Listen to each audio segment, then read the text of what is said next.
하나님 말씀 이사야 61장 1절에서 3절입니다. 제가 읽습니다. 주 여호와의 영이 내게 내리셨으니 이는 여호와께서 내게 기름을 부으사 가난한 자에게 아름다운 소식을 전하게 하려 하시니라. 나를 보내사 마음에 상한 자를 고치며 포로된 자에게 자유를 갇힌 자에게 노임을 선포하며 여호와의 은혜의 해와 우리 하나님의 보복의 날을 선포하여 모든 슬픈 자를 위로하되 무릇 시온에서 슬퍼하는 자에게 화관을 주어 그 죄를 대신하며 기쁨의 기름으로 그 슬픔을 대신하며 찬송의 옷으로 그 근심을 대신하시고 그들의 의의 나무 곧 여호와께서 심으신 그 영광을 나타낼 자라 일컬음을 받게 하려 하시니라. 아멘. 아멘. 오늘 본문은 누가복음에 등장하는 예수님에 대한 복음에 대한 말씀입니다. 그래서 누가가 이 이사야 오늘 본문을 들어 인용해서 쓰게 된 거죠. 그래서 오늘 본문에 의하면 대신하는 말이 잘 나옵니다. 많이 나옵니다. 세 번, 네 번 나오는데 대속물이 이제 되는 거죠. 예수님께서 그 대속이라는 것이 무엇이냐? 우리의 죄를 대신해서 구속하셨다라는 거예요. 사람은 누구나 누구 한 명이라도 죄가 없지 않기 때문에 무엇을 대신할 수 없어요. 그래서 하나님께서는 예수님의 통해서 약속의 확증을 하시기 전까지는 그 1년에 절기 예배 때마다 이렇게 동물로 대신해서 자신의 죄를 대신해서 피를 쏟고 뼈에 살을 각을 내고 이렇게 해서 제사를 지내도록 하신 거죠. 그러니까 그것을 완성하신 것이 이제 예수 그리스도. 그 이후로는 이제 제사의 그것이 없어진 거죠. 그래서 실제로는 저희들이 이제 예배를 제사 그리고 우리가 이제 제단 이런 말은 이제 없어졌다고 보면 원래 맞는 거예요. 그래서 강단이라는 말을 많이 쓰죠. 제단은 이제 제사하는 단 이렇게 되는데 그것이 이제 없어졌어요. 그래서 강단 말씀이 강포되어지는 전해지는 단이다 이렇게 이해하면 좋을 것 같아요.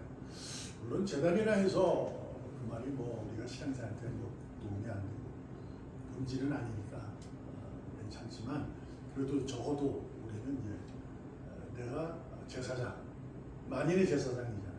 당신은 제사장만이 지금은 누구나 하나님이 아들 독생자를 대신해서 모두의 죄를 씻어줬기 때문에 누구나 제사장입니다. 그래서 우리는 예배를 드릴 수 있다.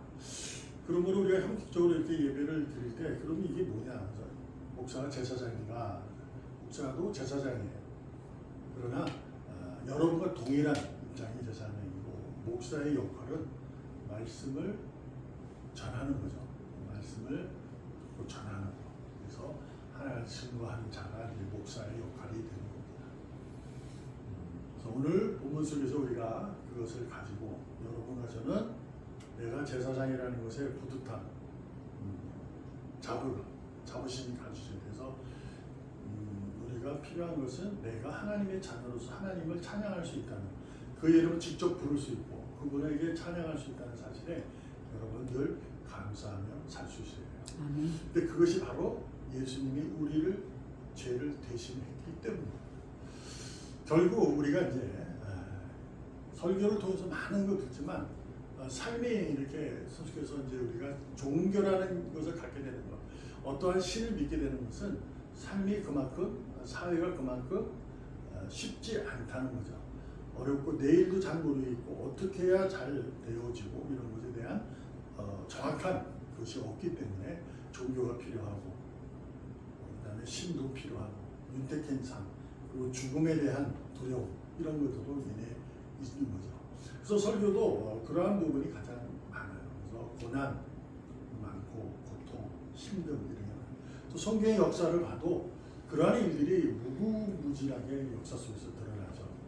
그곳에서 이제 하나님의 일하심을 우리에게 보여주시고 그분이 어떠하신 모습으로 우리를 끌고 가시냐라는 것에 대해서 정확하게 말씀하고 계시는 거죠. 그래서 이제 설교의 대부분을 보면 우리가 슬프다 이거죠. 슬픔이라는 것은 오늘도 슬픔을 위로하신다는 말씀이 있는데 무엇을 하냐면 우리가 가장 최고의 슬픔이 뭐예요? 인생의 최고의 슬픔은 죽는 거야. 또한 모든 슬픔도 있지만 인생의 최고의 슬픔은 죽음입니다. 근데 이 죽음을 해결하신 거죠. 죄를 대신해서 해결해서 된 거예요. 그래서 우리가 하나님은 성경을 통해서 성경을 통해서 말씀하시는 것이 고난이 오히려 축복이다. 이렇게 얘기하는 것은 바로 우리가 설교를 통해서도 슬플 때 오히려 기쁨으로 찬송할 수 있는 능력을 길렀으면 좋겠다. 오히려 이 사실 속에서 기쁨의 찬송을 부르시길 바랍니다. 이러한 이제 맥락으로 이 성경을 많이 하게 되죠. 근데 이제 그 사실이 무엇이냐라는 것에 대해서는 기쁨의 찬송을 부를 수 있다는 것은 우리가 그만큼 특권을 가졌다는 거예요. 그게 뭐냐면 주님을 만날 수 있는, 주님을 찾을 수 있는, 주님을 구할 수 있는, 주님에게 두드릴 수 있는 그러한 겸손의 능력을 가졌다 이거예요. 그래서 그것을 우리가 이렇게 말하면 그 예배와 기도로 이렇게 축약해서 얘기할 수가 있는 거죠. 그래서 우리가 슬픔이 오히려 기쁨의 찬송을 부르게 될 수 있다는 것은 바로 특권을 가졌기 때문이다. 겸손의 능력으로. 그것은 이제 성경을 통해서 많은 일들이 있지만 특별히 이제 베드로에 대해서 우리가 한번 살펴보면 이렇게 됩니다. 예수님께서 자신이 이제 잡혀서 죽는다. 그리고 너희들은 나 다 버릴 거야. 이렇게 이제 예언을 하게 됩니다. 그때 베드로는 아주 심차게 그 진심, 마음을 정말 다해서 이렇게 얘기합니다. 주님같이 죽겠습니다. 절대로 그러나 버리지 않겠습니다. 라고 아주 불구덩이라도 뛰어들겠다는 그러한 아주 각오와 결심으로 진심을 다해서 예수님에게 말씀을 자기가 외쳤죠. 근데 그 외침이 어떻게 됩니까? 우리가 알듯이 그는 도망을 갔고 닭이 3번 울기 전에 너무나도 큰 슬픔을 겪게 돼요. 와우! 예수님의 말씀이 내게 적용이 되고 응하게 되는 거거든요. 근데 너무 슬픈 거죠. 그래서 성경에 보면 목놓아 울었다, 통회했다 이렇게 얘기 나와요. 근데 그 슬픔이잖아요. 근데 그것이 겸손의 능력이 있는 거죠. 왜냐하면 무엇으로 이어졌냐면 통회로 이어진 거야. 회개로 이어진 거야. 회개는 기쁨의 찬송입니다.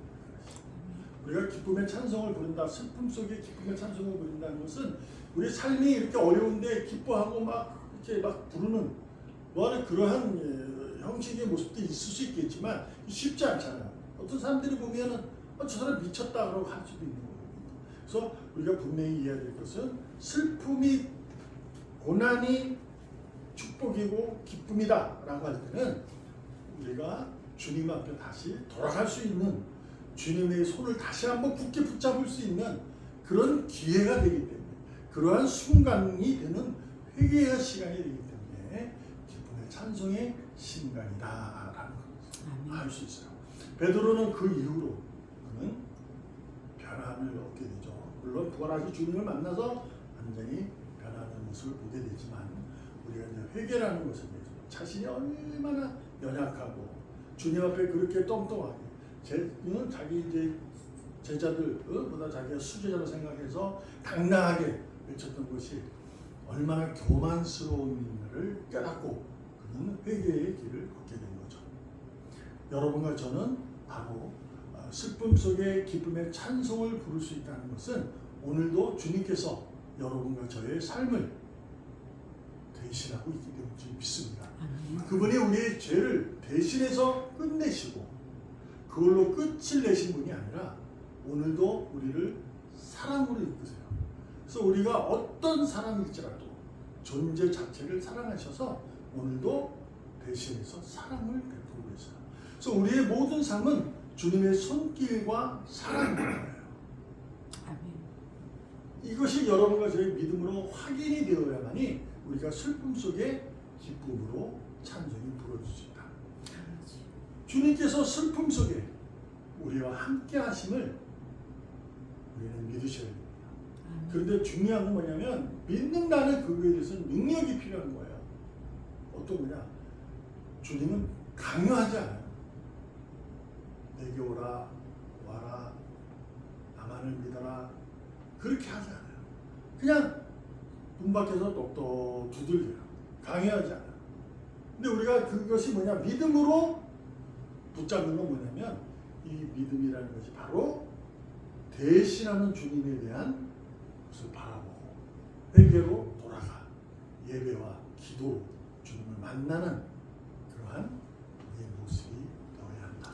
그것이 바로 여러분과 제가 그날까지 이 땅에 머물고 있는 이유이고 신앙의 내용인 거예요. 우리가 믿음을 가지고 살아가는 그 이유는 바로 그겁니다. 주님이 나를 대신해서 내게 생명을 주셨고 지금도 그 생명으로 살게 하셔서 이끄시고 계시다는 것을 우리를 통해서 빛과 소금의 역할을 통해서 세상에 이 어둡고 힘들고 이 세상에 터널이 되게 하시고 빛을 밝게 하셔서 그들에게 삶에 녹아들 수 있도록 우리를 지금도 그렇게 두고 계신 거죠. 빨리 천국 가면 좋겠다. 너무 힘들어. 천국 가면 좋겠다. 이것은 불신앙입니다. 이건 아주 불신앙적인 고백이에요.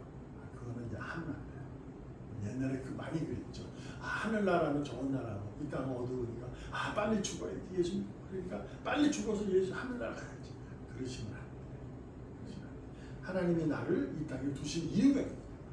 그리고 이유 가운데 내가 있을 자리에 있게 하시고 그 자리로 하나님 옮겨주시고 그 자리에서 하나님이 정하신 길로 나를 끌고 가시고 계시는 거예요. 그 이유는 뭐예요? 그냥 데려가면 되는데 왜 끌고 갔을까? 그곳에서는 믿음의 길은 뭐가 필요해요? 각오가 필요해요. 고통이 슬프기 때문에. 믿음의 길로 가는 것은 세상의 길이 넓다고 얘기하는 것처럼 쉽지 않아요. 슬프고 어렵고 고통이고 좁고 꾸불꾸불 협착한 길이에요. 그래서 하나님이 나를 그래도 불구하고 두고 계시다. 그래서 너는 좁은 문으로 들어가 좁은 길로 가라. 그런데 그것을 하나님이 끌고 가신다. 그리고 우리의 능력은 그분을 바라보고 그분이 기대하시는 쪽으로 손을 뻗어 그분이 이끄시는 대로 붙잡혀 그분이 끌고 가시는 길에서 나는 겸손의 순종으로 나아가는 거죠. 그래서 오늘도 내게 주어진 그 상황, 내게 주어진 모든 상황, 그 호흡하는 그 순간순간마다 하나님이 끌고 계시다는 사실에 인지하여 그걸 믿음이 되어서 그것을 내가 할 수 있는 뭐라고 해야 되나요? 사람으로 자기가 자격을 갖췄을 때 그 직책에 맞는 일에 최선을 다하듯이 다 하고 근데 우리는 더 나아가 무엇은 바리새인들보다 더 나은 하나님의 의로움을 증명하고 그 직책에 걸맞은 모습보다 더한 더 의로운 모습으로 우리가 기쁨의 찬송을 부르면서 힘차게 달려나가야 될 줄로 믿습니다. 아멘. 기도하겠습니다. 살아계신 하나님 감사합니다. 오늘도 변함없으신 주님께서는 우리를 이끄시고 주장하시고 살피시고 인도하시고 사랑하시는 줄 믿습니다. 아멘. 이 땅의 모든 삶이 끝나는 그날까지 기쁨의 찬송을 부르며 아버지. 나아갈 수 있도록 오늘도 믿음의 능력을 더할 때 겸손히 무릎 꿇게 하여 주시옵소서. 아멘. 살아계시는 예수님의 이름으로 감사하며 기도합니다.